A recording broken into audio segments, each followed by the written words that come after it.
What's up, y'all? I hope everybody is doing good. Thank you so much for tuning back into Scorpio TV. Today, I'm bringing you Creepypasta Jr. There is Something Living in the Shadows Creepypasta, uploaded August 1st, 2021. Now, I told y'all when I did my Creepypasta Jr. video, my home security system captured something terrifying a couple of weeks ago. I told y'all that this video was in like the recommendeds at the end of that video after I got done watching it, and I told y'all I was definitely gonna check it out because I mean, y'all know I don't like shadow people. They're scary as hell.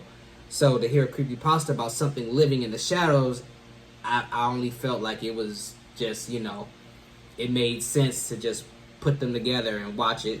We'll give it a listen. So already got my candle lit from my I got my candle still lit from the Thriller Teller baby monitor video that I just watched. Came right over to this one, so I'm gonna keep it lit.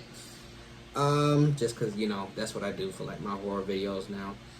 I guess, I don't know, I'll say it adds to like the creepiness, or I don't know. I just felt like it was appropriate to light a candle during scary shit. I don't know. But y'all already know all the important links will be down in the description. So without further ado, man, let's get into it.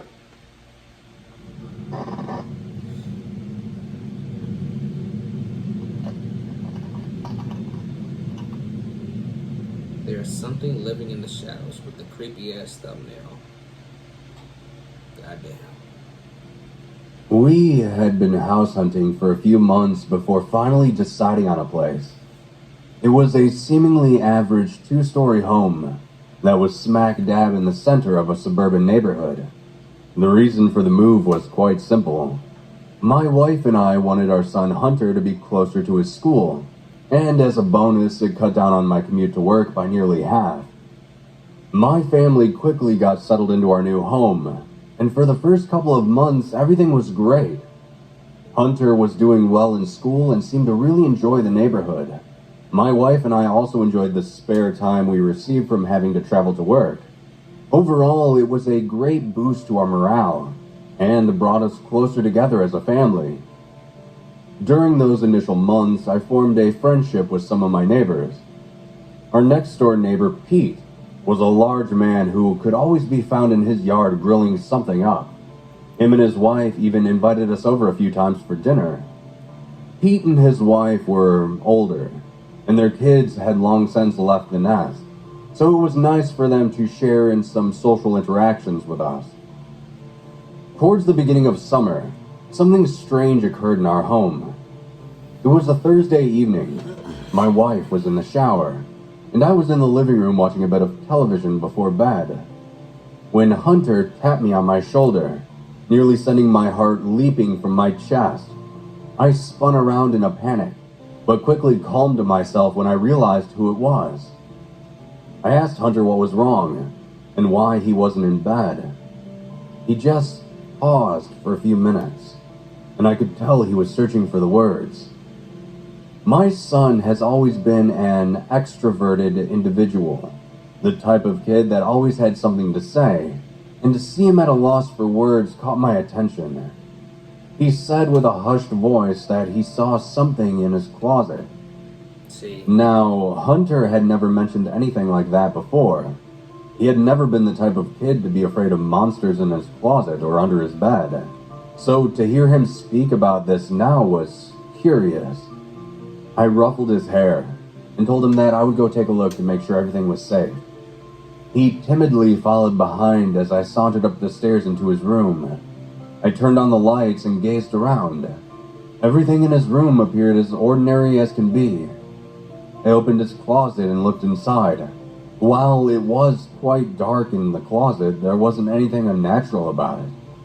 I called Hunter over and we both looked inside. I then patted him on the shoulder and explained that sometimes we see things that aren't truly there, and that our brains make connections and assumptions out of nothing. This meager explanation seemed to reassure him, and he relaxed a bit. I tucked him into bed and wished him a good night, and then I headed to bed myself. At roughly 3:30 in the morning, Yeah.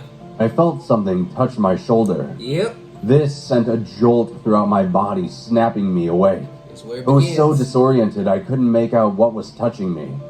I sat up in my bed rapidly and glanced over at my wife. She was still sound asleep peacefully, so I turned to the other side. And when I did, I saw a figure standing near my bed. I rubbed my eyes, and they slowly began to focus despite the low light. It was Hunter. He was standing next to me with a look of uncertainty on his face. Once I realized it was him, I relaxed slightly and laid back down. I asked him what was wrong, and for a moment he didn't speak. Then, with a whisper, he told me that thing was back. Normally, I would have gotten up to investigate, but I was so groggy and disoriented that I told him it was probably nothing, that he just had a bad dream and didn't really see anything. Take your ass back to sleep. Hunter released a defeated sigh. Then he said something that caught my attention and brought me further from my groggy state. It's just a ghost. He said that the thing he saw spoke to him. I asked him what it said, and he said that it didn't like me or Mom. I hunched myself up and rose from the bed. I slowly walked with Hunter back to his bedroom and turned on his light. Oh, yeah. I scanned around the entire bedroom and didn't see anything. It's a different game I now. searched under his bed and in his closet. I even checked the window to make sure it was tightly fastened. There was absolutely no sign of anyone or anything in his room. I then sat Hunter down on his bed and sighed. I tried once again explaining that this thing he was seeing was probably just a figment of his imagination, that it wasn't truly there. Hunter nodded with a frown and got back into his bed. I told him to try his best to just ignore it, and eventually it will go away. I wished him good night and returned to my room.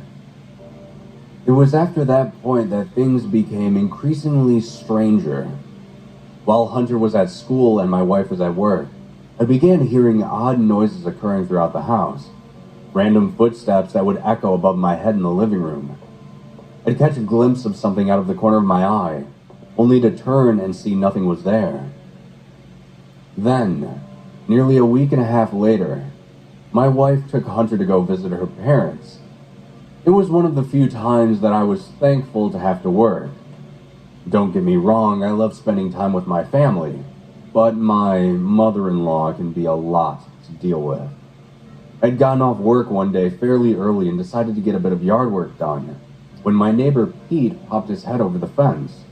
He greeted me and I returned the favor, when he said something odd to me. He asked me if I was having trouble at home, to which I returned a confused look. I told him no and asked why. He paused and thought for a moment and said it wasn't any of his business, but he was outside grilling and mentioned seeing me in the window upstairs appearing very agitated, that I looked to be stomping around and shouting angrily. I asked him when he saw this, and he replied only an hour or so ago. I told him no, that I had been relaxing since I had gotten off of work and that my family were currently out of town. He mentioned his eyes must be going in his old age and apologized. I told him to think nothing of it. What? But then he stopped and pointed up to my son's bedroom window. He didn't say anything, but I turned and looked regardless. There was something standing in Hunter's bedroom window. From this distance, I couldn't make out anything, just the shape of a person. I told Pete to wait here for a moment, and I made my way inside the house. Upon crossing the threshold into my home, I felt an air of uncertainty. It felt like something in this house definitely did not want me in there. Yeah. Still, I shook the feeling from my mind and darted up the stairs. I approached Hunter's room and stood outside the door for a few moments. I took a deep breath and pushed the door open.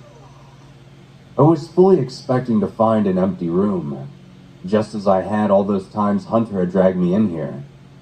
As the door creaked open, I couldn't believe what I was seeing.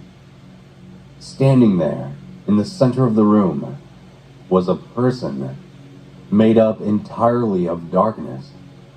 Like a human shadow had peeled itself from the wall and was just walking around. The outline of its body seemed fuzzy, like it was constantly dissipating and reforming. It turned around to face me, and the only thing I could make out for sure on its entire form were its eyes. Cold blue eyes that seemed to give off a faint glow. Before I could even react, this thing hunched forward and let out a static-filled shriek.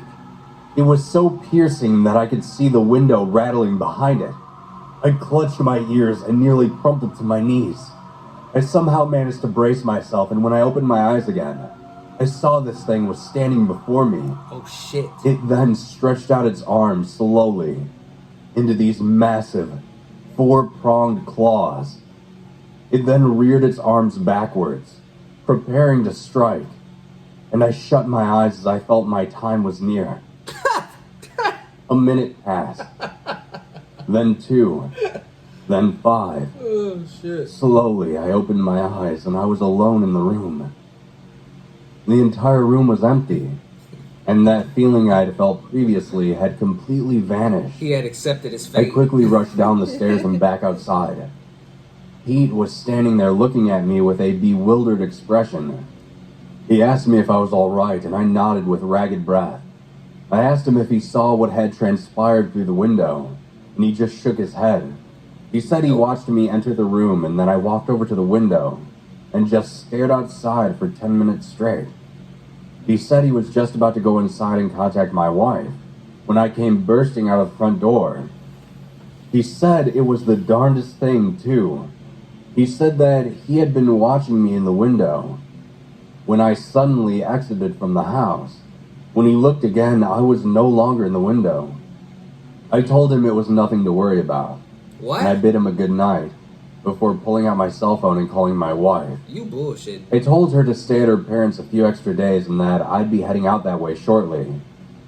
After I arrived at my in-laws, I privately spoke with my wife about moving into a new place. Yeah? She was taken aback by my sudden desire to leave our new home. However, I was adamant that she trust me on this, and she returned a nod with a quiet smile. During this conversation with my wife, our son Hunter walked into the kitchen and looked at us both. I patted him on the head and told him that we were moving soon. Hunter looked up at me and said, "You saw it, didn't you?" And before I could respond, my wife asked, "Saw what, honey?" Hunter turned to her and replied, "That scary shadow with the cold, blue eyes." I'm so glad I watched this. Ah, dude. Again, ambiance, background noise. He said, hey, I ain't gonna lie, that shit was funny. He was like, I felt my time was near. He like, man, this shadow's about to fuck me up. Hey, I ain't gonna hold you up. When he said that, it took away, not all, but it took away a lot of like the goosebumps and the creepy feeling that I had gotten, because now he just made me laugh. And it's like, God damn it, Creepypasta Jr., I was trying to be scared. Again, shadow figures. Blue eyes, that was kind of a throw off. I ain't gonna hold you up. If it was red eyes,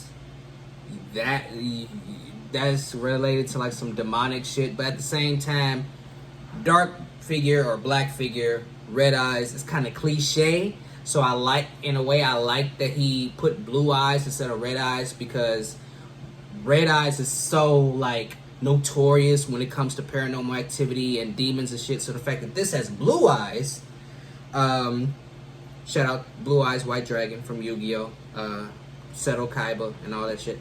But no, the fact that it has blue eyes is kind of like a twist, because you would expect a shadow to have red eyes if it has eyes at all. So I kind of like how he kind of diverted from, you know, expectations for the story like this. So, hey man, look, there's a lot of creepypastas and scary stories I've heard where the kid sees it first Like, I guess ghosts are just like drawn to children or demons, whatever you call it, are drawn to kids first. And eventually one or both of the parents, if they're both in the in the movie or story, video, in the picture in general, sees it, then the child is like, you saw it too, huh? And before the parent or whoever it is can even describe what they saw, the child describes what they saw, and they're like, oh, we gotta go. So it's kind of funny when he said that. He was like, I felt like my time was near, like this shadow is about to take me out. Like, it's about to fuck my shit up. Oh, bro, like, I love that because that shit was hilarious, especially with the way that he said it, you know, because it was so intense when he said it. And you could actually hear like the panic in his voice, like, oh shit, I knew my time was coming. And I'm like, damn, like, then the main character can't sit here and get whacked by a ghost. Like, there's still like 2 or 3 minutes left in the video. Come on, man. But I love this. I knew it was gonna be good. First of all, it's Creepypasta Jr. And then it's about shadows. Basically a shadow person. Come on, creepypastas, shadow people. Shadow people like have like this, you know, this place in the horror genre. And they deserve that place because they're among the scariest figures when it comes to the paranormal community. Ain't that amazing how a creature in most times doesn't have a face? It's literally just a black outline, has such like a high ranking when it comes to like the horror genre, like faceless, and all it has is a shape, like, but it's such a terrifying entity to see, especially in the darkness. Like, if you could see a shadow person in a room or an area that's already dark, that's a really black mass, and that shit is fucking terrifying. I hope to never see that a day in my life, because I might just die on the spot. Thank you guys so much for watching the video. I hope you enjoyed. I hope you drop a like, a comment, share the video. Make sure that bell icon is pressed so you will get notified every time I drop new content, which I do at least twice a week, sometimes 3. That's all I got for y'all. So until the next one, stay safe, stay blessed, stay humble, and I will see you guys in the next video.